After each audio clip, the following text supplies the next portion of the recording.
99টি আসন পেয়ে নিজের বক্তব্যে আরও একবার অনড় থেকেছেন মল্লিকার্জুন খার্গে। তারা বুঝিয়ে দিয়েছেন মূল বিরোধীদের জায়গা কিন্তু তারাই নিতে চলেছেন, আর সেখানেই কিন্তু আপত্তি তৃণমূল কংগ্রেসের।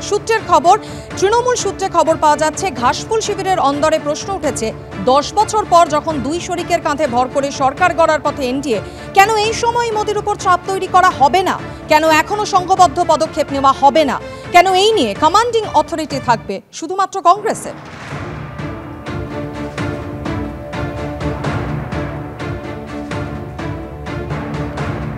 যদি মমতা বন্দ্যোপাধ্যায় এবং অভিষেক বন্দ্যোপাধ্যায়ের পরামর্শ মেনে অনেক আগে থেকে যদি সিট শেয়ারিং, মমতা বন্দ্যোপাধ্যায়ের ফর্মুলা মেনে এগোনো, যদি এটা আরো আগে থেকে হতো, তাহলে নিশ্চিতভাবেই এনডিএ এই জায়গাটাতেও থাকতো না, অনেক পেছিয়ে যেত এবং খুব নিশ্চিন্তে ইন্ডিয়া বিকল্প সরকারটা তৈরি করতে পারত। পরবর্তী তাদের শাসক দলের যেভাবে তারা যেখানে সুবিধা আছে সেখানেই ঢোকার চেষ্টা করে, তারা আমরা বারবারই দেখে এসেছি। এবং অনেক সময় দেখা গেছে যে কংগ্রেসের সঙ্গে তৃণমূল সরকার ঢুকেছে, আবার কংগ্রেস থেকে বেরিয়ে চলে এসেছে।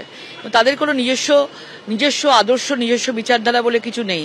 তারা যেখানে সুবিধা পাবে সেখানে ঢুকবে। শহরের ছবিটা যদি একবার দেখি, অভিষেক বন্দ্যোপাধ্যায় নামে এবার শহর জুড়ে পড়লো পোস্টার, যে পোস্টারে লেখা রয়েছে গেম চেঞ্জার দাদা, আর পাশে রয়েছে তৃণমূল কংগ্রেসের প্রতীকও।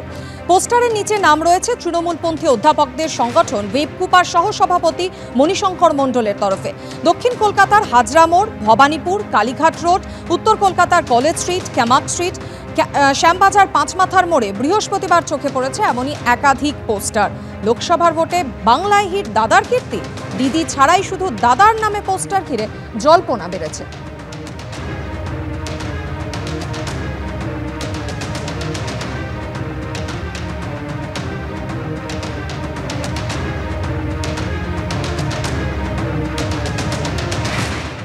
একদিকে যখন এনডিএ শিবিরের মধ্যে নতুন সরকার গঠনের তোড়জোড় একেবারে তুঙ্গে, সেই ছবি আমাদের দুই প্রতিনিধি আপনাদের সামনে রাখলেন।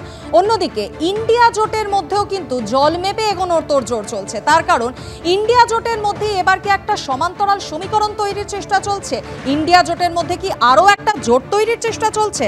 জল্পনা বাড়িয়েছে ইন্ডিয়া জোটের শরিকদের সঙ্গে অভিষেক বন্দ্যোপাধ্যায়ের একের পর এক পৃথক বৈঠক।